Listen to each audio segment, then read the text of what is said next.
Hello दोस्तों, नमस्कार। कैर study online classes में आपका स्वागत है। मैं रामा अवतार जहांगीर रीड क्लासेज संस्कृत विषय से आज व्यंजन वर्ण लेकर के आए हैं। एक बार इसे जरूर देखें। और इससे पहले हमने स्वर वर्ण वगैरह है, उनके पारिभाषिक शब्द हैं, कितने भेद होते हैं, उनके बारे में देखा। और आज व्यंजन वर्ण या हल वर्णों के बारे में हम ज्ञान प्राप्त करेंगे, जानकारी लेंगे। देखते हैं, चलें। कैर स्टडी ऑनलाइन व्यंजन वर्ण या हल वर्ण।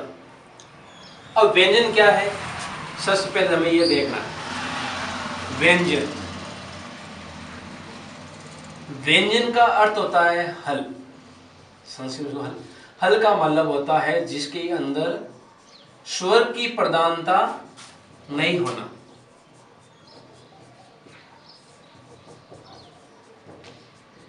व्यंजन वर्ण वह है जिनके अंदर स्वर की प्रधानता नहीं होती है।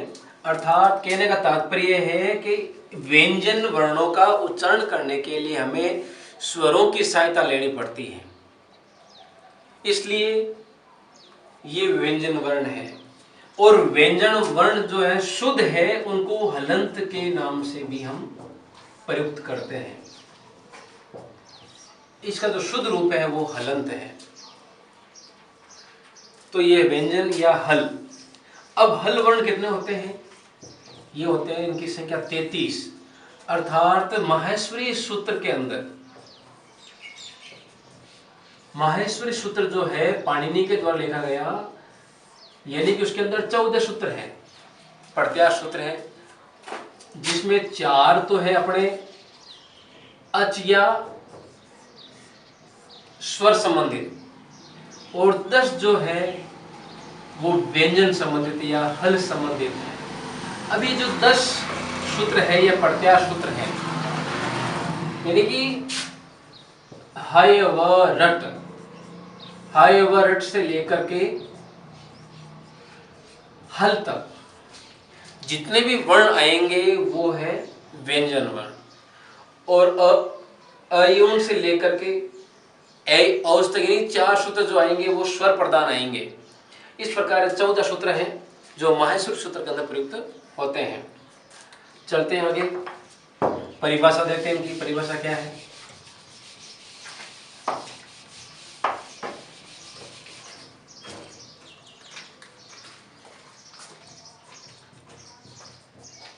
व्यंजन वर्ण वे हैं जिन्हें स्वतंत्र रूप से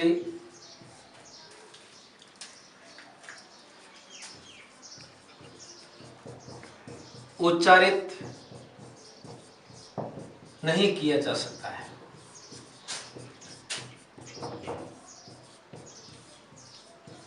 इनको हम स्वतंत्र रूप से उच्चारित नहीं कर सकते हैं। अर्थात कहने का तात्पर्य है, अर्थात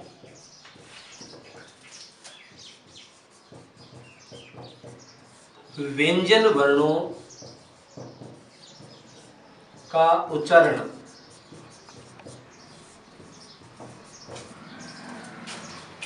स्वर की सहायता के बिना नहीं हो सकता है।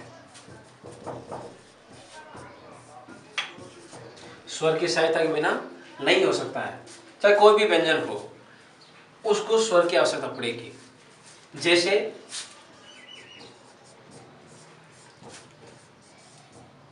क प्लस अ। अब हम देखते हैं कि क एक शुद्ध व्यंजन है। क जो है एक शुद्ध व्यंजन है, क्योंकि इसके अंदर, ठीक है। तो ये जो क है वो शुद्ध व्यंजन है, और आगे क्या है? स्वर है। अब हम आगे देखेंगे, अगर इस क का उच्चारण हमें करना है तो हमें इस स्वर की सहायता लेनी पड़ेगी, अच की सहायता लेनी पड़ेगी, क्योंकि अच के बिना इसका कोई तात्पर्य नहीं रह जाता है। इसलिए जैसे क, प्लस ओ, क ख प्लस अ, ख इत्यादि। तो ये व्यंजन प्लस स्वर। अगर व्यंजन का उच्चारण करना है तो हमें स्वर की सहायता लेनी पड़ेगी। अब व्यंजन कौन कौन से हैं? जैसे माहेश्वरी सूत्र के अंदर देखते हैं हम। माहेश्वरी सूत्र जो है महर्षि पाणिनि के द्वारा लिखा गया है, जिसके अंदर 14 प्रत्यार है और वहीं से पूरी व्याकरण बनी हुई है। अब वो हय व रट सूत्र है, जो पांचवा सूत्र है, हय व रट से लेकर के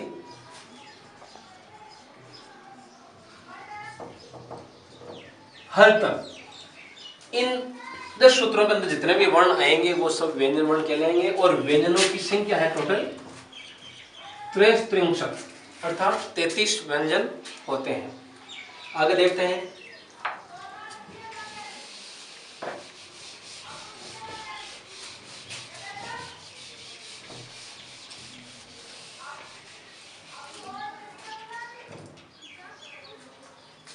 जैसे क च ट त प, ये जो 5 वर्ण है ये 25 व्यंजन वर्ण है। 25 व्यंजन वर्ण है जो क च ट त प के माध्यम से उच्चारित होते हैं। अब आगे कहते हैं कि शुद्ध वर्ण जो शुद्ध व्यंजन होंगे उन्हें हल या हलंत लगाकर प्रयुक्त किया जाता है। इसलिए कहा जाता है, और इनका जो मात्रिक है वो अर्धमात्रिक होता है। यह अर्धमात्रिक होता है क्योंकि इसके अंदर समय कम लगता है, इसके उच्चारण में समय का कम लगता है, इसलिए कहा है अर्धमात्रिकम व्यंजनम। इसका सूत्र हो गया अर्धमात्रिकम व्यंजनम, अर्थात व्यंजन वर्ण का उच्चारण करने के लिए हमें कम समय का प्रयोग करना पड़ता है, आधे समय का प्रयोग करना पड़ता है, इसलिए इनको कहा है अर्धमात्रिकम व्यंजनम। और भी कहा गया है अनवग व्यंजनम, जो हलंत होता है वो व्यंजन होता है। इस प्रकार से ये व्यंजन वर्ण होंगे। आगे चलते हैं। तो इस प्रकार से जो व्यंजन वर्ण है उनका मात्रिक अर्ध होता है, इसलिए ये इनको अर्धमात्रिक व्यंजन भी कहा जाता है। और पहले बता दिया कि इनकी जो संख्या रहती है वो है 33, यानी कि माहेश्वरी सूत्र जो है, माहेश्वरी सूत्र में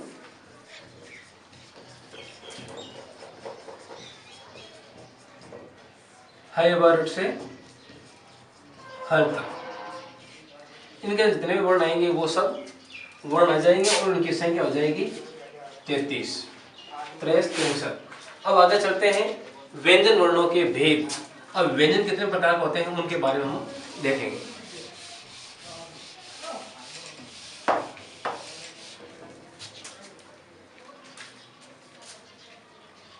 सबसे पहला भेद होता है इसका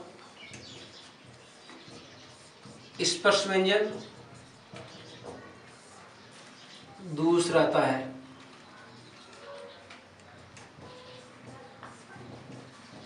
अंतस्थ व्यंजन और तीसरा है इसका ऊष्म व्यंजन, जिनका प्रयोग माहेश्वर सूत्र के अंदर किया गया। ये जो 3 व्यंजन के भेद हैं वो तीनों ही माहेश्वर सूत्र के अंदर है। ये 3 भेद माहेश्वर सूत्र के अंदर है। और एक छोटा भेद एक और भी कहा गया है जो है संयुक्त व्यंजन, जिनका प्रयोग इसके अंदर नहीं किया गया है और प्रधानता इन 3 व्यंजनों की ही दी गई है। तो सबसे पहले आगे चलते हैं हम स्पर्श व्यंजन की ओर। अब स्पर्श व्यंजन क्या है?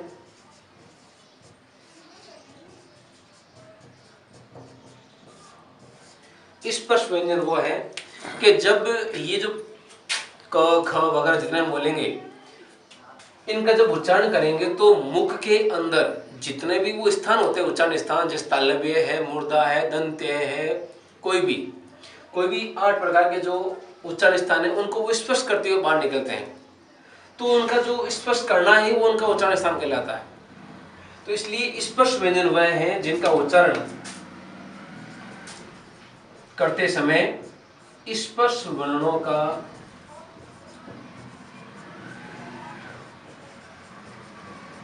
उच्चारण करते समय वायु मुख विवर के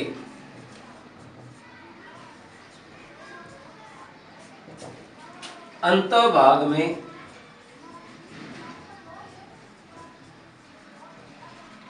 विभिन्न स्थानों का स्पर्श करती हैं। कि जब हम वर्णों का उच्चारण करेंगे तब वही जो है मुख के अंदर जो विभिन्न प्रकार के स्थान है, जैसे तालव्य है, मूर्धा है, कंठ्य है, दंत्य है वगैरह, उन स्थानों को वो स्पर्श करते हुए बाहर निकलती हैं। अब जब वो स्पर्श करती है तो वही उसका उच्चारण स्थान कहलाता है। स्पर्श वर्ण जैसे इसका सूत्र है कादयो मावसाना स्पर्शाः,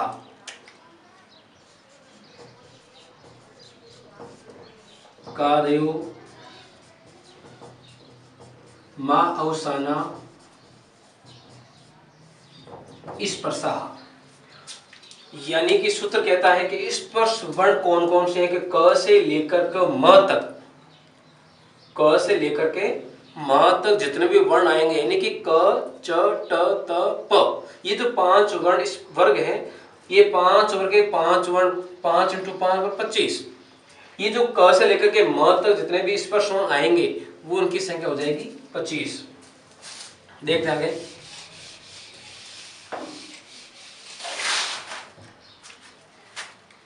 कादयो मावसाना क से अर्थात क वर्ग से लेकर पवर्ग तक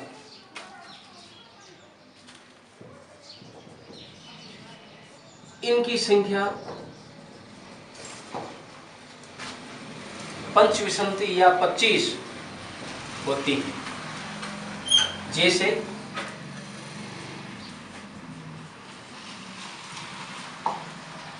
अब स्पर्श वर्ण कौन कौन से देखते हैं।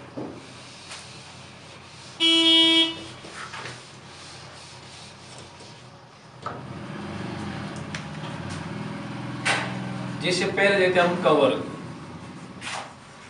क ख ग ग घ। दूसरा था च वर्ग, च छ ज ज य। तीसरा आता है ट वर्ग, ट ठ ड ढ ण। चौथा आता है त वर्ग,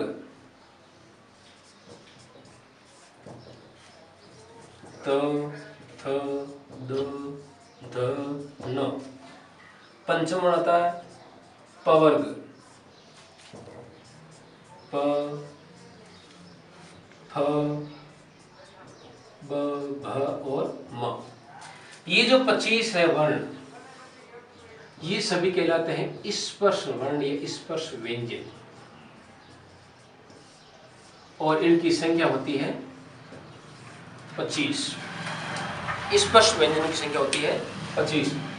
कादयो, कादयो का अर्थ क्या है? सबसे पहले हमें सूत्र को समझना है। कादयो, कादयो ने क से लेकर के, क वर्ग से लेकर के म तक, यानी कि ये रहा क और ये रहा म। का दयो माँ उसाना, क से शुरू होना और माँ पर खत्म होना। आदि, क प्लस आदि, आदय मतलब हो गया पूर्व या प्रारंभ। क से तो प्रारंभ होना, माँ अवसाना, माँ अवसान, माँ अवसान का अर्थ है माँ पर खत्म होना या समाप्त होना। तो क से लेकर के म तक ये जितने भी वर्ण आएंगे वो सब कहलाएंगे स्पर्श व्यंजन या स्पर्श वर्ण। इस प्रकार से स्पर्श वर्णों का उच्चारण करने के लिए हमें मुख के अंदर जो वायु होगी वो अलग अलग स्थानों को छूती है, स्पर्श करती है, इसलिए इनको स्पर्श वर्ण कहा गया है। आगे देखते हैं।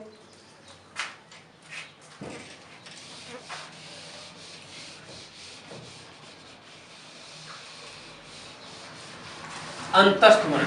अब अंतस्थ वर्ण क्या है?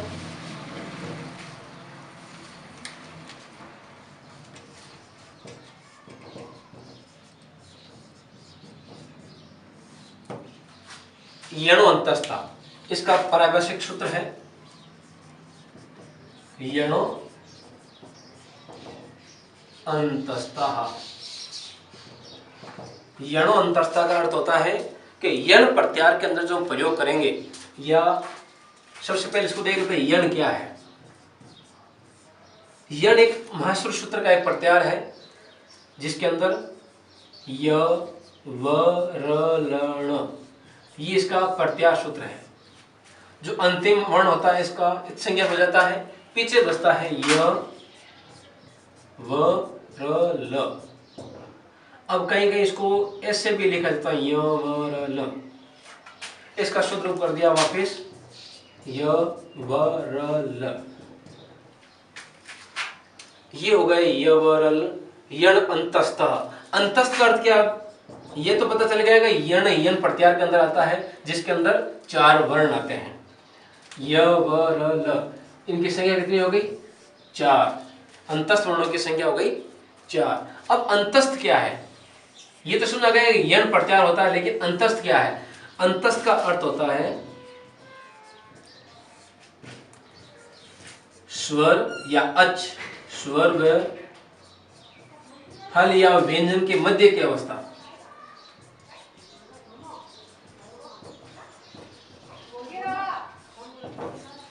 स्वर और हल के मध्य की अवस्था जो होती है वो अंतस्थ वर्ण कहलाते हैं। जैसे हम देखेंगे इसको यण प्रत्यार के माध्यम से। माहेश्वर सूत्र आता है इको यणची सूत्र।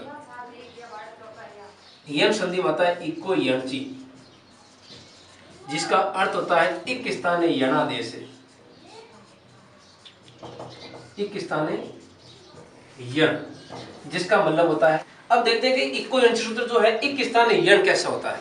हमने माहेश्वर सूत्र देखते हैं हम, जैसे अ ई उण, रील रिक, ए ओंग, आई औच। ये जो 4 सूत्र हैं इनको अच विधेय कहा जाता है, यानी कि स्वर विधेय। अब इसके अंदर जो अंतिम वर्ण जैसे ण है, क है, ग है और च है, ये जितने भी वर्ण हैं इनकी इत संज्ञा हो जाती है अंतिम वर्ण की, और बाकी जितने भी वर्ण बचेंगे वो सब स्वर कहलाए। जैसे अ ई उ रील री ए ओ ई औ। तो 1 2 3 4 5 6 7 8 9। तो इस प्रकार हम देखेंगे संस्कृत में स्वरों की संख्या कितनी हो गई? 9 हो गई। स्वर होते हैं 9। अब देखते हैं इक क्या है।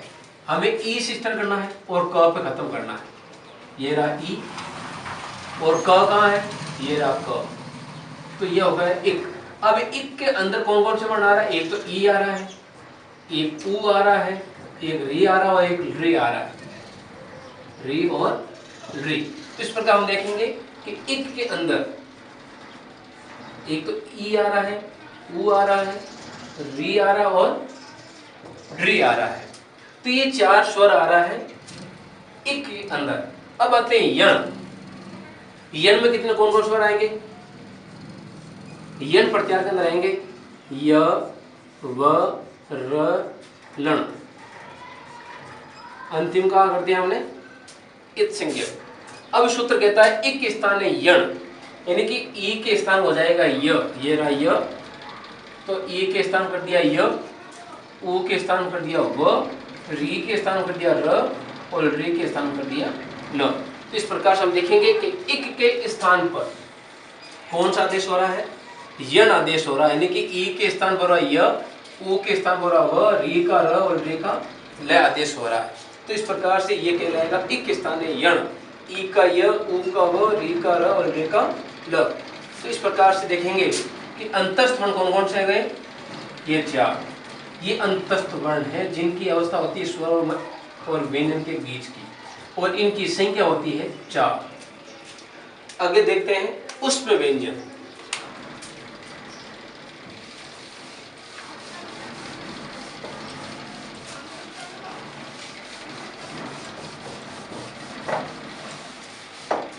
अब उष्म व्यंजन कौन कौन से हैं,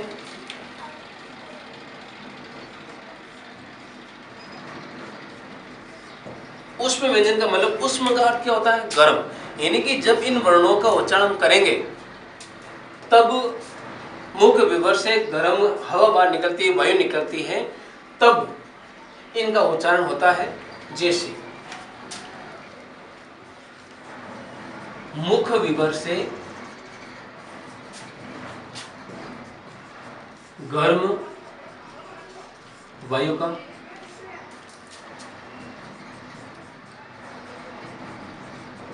निष्कासन होना, यानी कि इन वर्णों को उच्चारण करेंगे तो मुख के माध्यम से हम उच्चारण करते हैं तो न वायु बाहर निकलेगी तो उनका उच्चारण हो जाएगा उष्म व्यंजन। अब उष्म व्यंजन कौन कौन से देखते हैं, एक तो होता है स ह, और इनकी संख्या होती है 4। इनका भी उच्चारण अलग अलग है। जैसे ये स संकर वाला है, इसका उच्चारण करेंगे जैसे ब्रेक की आवाज आना, ब्रेक की आवाज आएगा जैसे स, जैसे शंकर, स शंकर। अब ये षटपद भ्रमर का है, भंवरे का है, षटपद जैसे स षटपद, इसमें ब्रेक की आवाज आ रही है, यानी कि जब स शंकर वाला का उच्चारण करेंगे तो जीभ घसीटती चली जाती है, और षटकोण वाले में हम करेंगे तो स जोर कम देना पड़ेगा, और उसके बाद बता सड़क वाला स की उच्चारण करेंगे तो इस स को हम जो जीभ है, जीभ दांतों के पीछे लगेगी और इसका उच्चारण होगा स। दंत्य वर्ण है ये, दांत और जीभ का मेल होता है तब इस सड़क वाले से का उच्चारण होता है। और फ ये कंठ्य वर्ण है। तो इस प्रकार हम देखेंगे कि उसमें व्यंजनों की संख्या कितनी होगी, इनकी संख्या हो गई 4। उसमें व्यंजनों की संख्या हो गई। अतः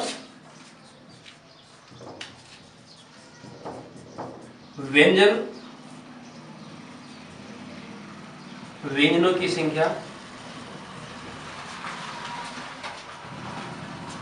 कुल होगी, जैसे स्पर्श, अंतस्थ, उष्म बराबर व्यंजन। स्पर्श वर्णों की संख्या हो गई 25, अंतस्थ की हो गई 4 और उष्म की हो गई 4। तो इस प्रकार व्यंजनों की संख्या हो गई 33।